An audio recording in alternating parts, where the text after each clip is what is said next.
Evo, kao što ste imali prilike vidjeti, iza nas je ulaz u Bibinje, a kao što ovdje možete vidjeti, ovdje su ti Delta tankovi.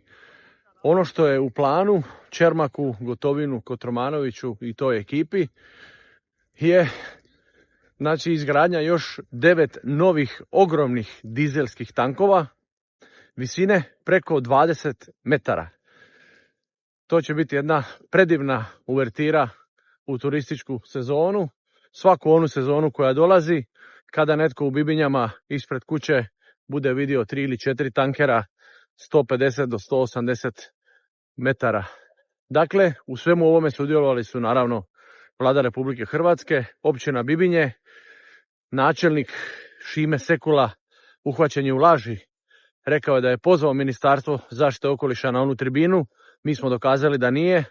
On nije objavio dokument koji im dokazuje da ih je pozvao, a oni su rekli da nisu pozvali.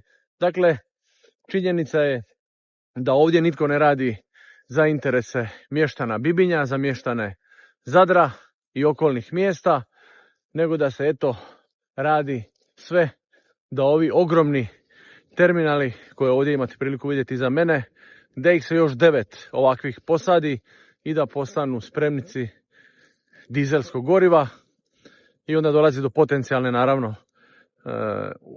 nećemo ni zamišljati što bi se moglo dogoditi, ali netko drugi ima u planu očito napraviti nešto što mještani ne žele. Kako će to sve skupa izgledati, hoće li se to uspjeti realizirati, teško je za reći, ali je činjenica da HDZ-ova vlast, bivši načelnik općine Bibinje, sadašnji načelnik općine Bibinje Ivan Šimunić, koji je bio predsjednik općinskog vijeća i predsjednik HDZ-a Bibinja, da su to ljudi koji su odgovorni za ovo stanje, da su to ljudi odgovorni za ono što se 2010. dogodilo zapravo u Bibinju, a to da je Bibinje izgubilo dio svog teritorija, jer je odlukom općinskog vijeća dio Bibinja pripao gradu Zadru, kako bi ovi terminali, odnosno tvrtka koja stoji iza njih, više plaćala Zadru nego Bibinjama. Dakle, neko je radio protiv interesa Bibinjaca.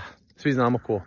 Naravno da iza svega stoji Božidar Kalmeta, apsolutni vladar Zadra i Zadarske županije, i bez njega se ovakve strateške odluke 10 godina unazad nisu mogle donijeti. Njegov mali teklić, mali od kužine, bio je tada Ivan Šimunić.